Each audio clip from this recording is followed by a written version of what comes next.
नाउल के नाज़रीन को मोहब्बत भरा सलाम। सर्द रात थी, तकरीबन 10 बजे का वक़्त था। मैं अपने रूम में बिस्तर पर कंबल ओढ़े लेटी हुई थी। टीवी ऑन था, जिस पर एक सीरियल चल रहा था। मैं थोड़ा बोरिंग हो फील कर रही थी। हालांकि इस वक्त मेरे दिमाग में कोई गंदी बात नहीं थी, लेकिन आगे कुछ ऐसा होगा मुझे इसका अंदाज़ा ही नहीं था। हुआ यूं कि सीरियल में अचानक रोमांटिक सीन आ गया। रात का वक्त है, चांदनी रात है। दो लवर्स एक दूसरे से प्यार भरी बातें कर रहे हैं, एक दूसरे से मोहब्बत का खुलकर इजहार कर रहे हैं, एक दूसरों की आंखों में आंखें डालकर एक दूसरे का हाथ थामे मीठी मीठी बातें कर रहे हैं। उफ, वो तो अदाकार थे, अपनी अदाकारी से दुनिया को माइल कर देते हैं। तो मैं क्या चीज़ थी, मैं भी माइल होगी। और सोचने लगी, काश के इस तरह का सीन मेरी ज़िंदगी में भी आए।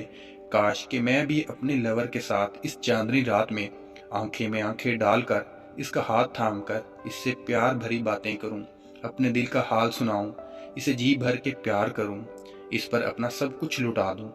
मेरी सोच आगे बढ़ने लगी, मेरे जज्बात बेकाबू होने लगे। मेरे ज़हन में मोहब्बत की जगह हवस फैलने लगी। अब मैं इस सीन में खुद को महसूस करने लगी और वो सोच मुझे अपने पंजे में जकड़ने लगी। मैं इतना बहकने लगी कि मेरे हाथ खुद ब खुद मेरे जिस्म पर घूमने लगे, मेरा बदन तपने लगा। मैंने खुद पर थोड़ा ही काबू पाया और सोचा कि मुझे अचानक क्या हो गया है। मैं उठकर बैठ गई और टीवी ऑफ कर दिया।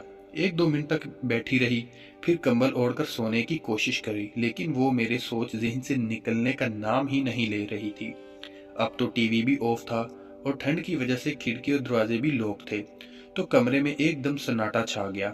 मेरी सांसों की आवाज़ें कमरे में गूंज रही थी, जो बहुत तेज़ थी। मेरी फीलिंग्स मेरे कंट्रोल में नहीं थी। मेरे बदन में आग लगने लगी, इतनी कि मैंने ओढ़ा हुआ कंबल उतार कर दूर फेंक दिया और सीधी होकर लेट गई। मेरा हाथ मेरे पेट के सहलाता हुआ मेरी शलवार के अंदर जाने लगा। जैसे ही मेरी उंगलियां मेरे इस हिस्से से टकराई, मेरी सिसकियां निकलने लगी। मैं अपनी गर्दन बिस्तर पर पटकने लगी, लेकिन मैंने अपना हाथ वहां निकाल लिया और कुछ सेकंड फिर अंदर डाल दिया। तकरीबन आधा घंटा मैं ऐसे मछली की तरह तड़पती रही, बार बार करवटें बदलती रही, पर मुझे चैन नहीं मिल रहा।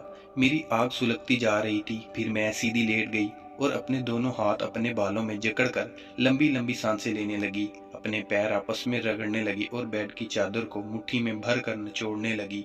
मैं चाहती तो खुद को हाथों से ठंडा कर सकती थी, पर मैं ऐसा नहीं कर रही थी, क्योंकि आज की रात मेरे अंदर जलन सी हो रही थी कि मुझे लग रहा था मेरी उंगलियां इसको नहीं बुझा पाएंगी। मुझे इस वक्त किसी और चीज़ की अशद ज़रूरत थी। हालांकि ये मैं अच्छी तरह जानती थी कि इस वक्त वो चीज़ मुझे नहीं मिल सकती, पर फिर भी एक झूठी तसल्ली दे रही थी खुद को। पर आखिर कब तक झूठी तसल्ली में रहूंगी? आखिर मुझे करना तो वही है जो इस वक्त मैं कर सकती थी। उसी सोच में गुम थी। वक्त अपने कदम बढ़ा रहा था, पर इसका हर कदम जैसे मेरे लिए मुसीबत बन रहा था। मेरी बेचैनी बढ़ती जा रही थी। अब तो मेरे तन का लिबास भी एक बोझ सा लग रहा था। मेरे हाथ मेरे काबू से निकलकर मेरे जिस्म को नोचने लगे, मेरे पूरे बदन में घूमने लगे। मस्ती में मेरी जिस ऊपर नीचे हो रही थी। मेरी गन भी एक जगह नहीं टिक पा रही थी, वो बेड पर नागन की तरह मचल रही थी। मैं अब मजबूर होकर वो करने लगी जो नहीं करना चाहती थी। मैंने अपने दोनों हाथ अपने पेट पर रखकर धीरे धीरे अपनी कमीज को उतारते हुए ऊपर ले जाने लगी और कमीज को चेस्ट के ऊपर कर दिया। क्योंकि मैंने बर नहीं पहनी हुई थी, तो मेरी चेस्ट अब खुली हुई थी। इन नंगी चेस्ट पर मैंने अपने दोनों पंजे रख दिए और इसे दबाने लगी और हा हा करती हुई मचलने लगी। थोड़ी देर बाद एक हाथ नीचे ले गई। मेरा एक हाथ टांगों के बीच वाले हिस्से पर था और दूसरा हाथ मेरी ओपन चेस्ट पर था। अब प्रॉब्लम और बढ़ती जा रही थी।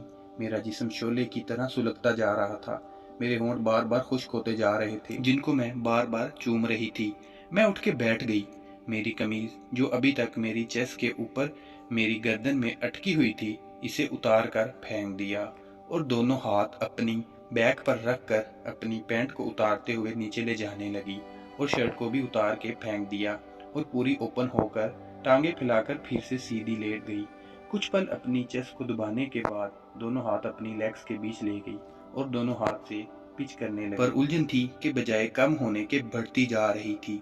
मैंने एक हाथ अपने मुंह में डालकर अपनी उंगलियां गीली करने लगी। जब उंगलियां बिल्कुल गीली और स्लिपिश हो गई तो फिर से मैं वो हाथ वहीं ले गई और वो गीली उंगलियां अपने इस हिस्से के साथ टच करने लगी।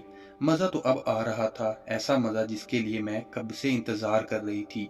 मैं आह आह करते हुए उंगलियां इन दांतों के बीच में ले जा रही थी। कभी सीधी तो कभी उल्टी हो जाती, कभी दाएं साइड तो कभी बाएं साइड करवट बदलती, कभी अचानक उठ के बैठ जाती तो कभी वापस खुद को बिस्तर पर पटक देती। पर उंगलियां अपना काम करती जा रही थी और आह की आवाज़ें निकलती जा रही थी। 7-8 मिनट के बाद अब मेरे मज़े का रंग बदलने लगा। अब मैं दूसरी दुनिया के मज़े में गुम होने के करीब थी। मैंने एक हाथ से तकिया उठाकर अपने साथ लगा लिया और इसे गले लगाने लगी और अपनी उंगलियों की रफ्तार तेज करने लगी। अब मेरे पूरे जिस्म का टेम्परेचर एक जगह जमा होने लगा और मैं भारी चीखें लेते हुए आह करते हुए ड्यूटी फ्री होने लगी। मेरा जिस्म बिजली के झटकों की तरह हिलने लगा। जब वाटर टेम्परेचर निकल कर ख़त्म हुआ तब मुझे आराम मिला। मैं निढाल होकर सो गई। कब नींद आई पता ही नहीं चला। आंख खुलते ही मेरी नज़र घड़ी पर पड़ी, पता चला कि सुबह के 6 बज रहे हैं। मैं उसी हालत में लेटी हुई जिस्म में इतनी थकावट महसूस हो रही थी जैसे मैंने पूरी रात कोई भारी वजन उठाया हो। मैं उठकर बैठ गई और देखा कि बेड की चादर पूरी गंदी हुई पड़ी है, तो मेरी कमीज किसी दूसरी जगह पड़ी थी। मैं बेड से उठकर अपने कपड़े उठाए और बेड की चादर को लपेट कर उठाया और खुद बाथरूम चली गई। ये थी मेरी एक रात की छोटी सी कहानी। इस तरह की रोमांटिक कहानी सुनने के लिए हमारे चैनल को लाइक और सब्सक्राइब करना ना भूलें।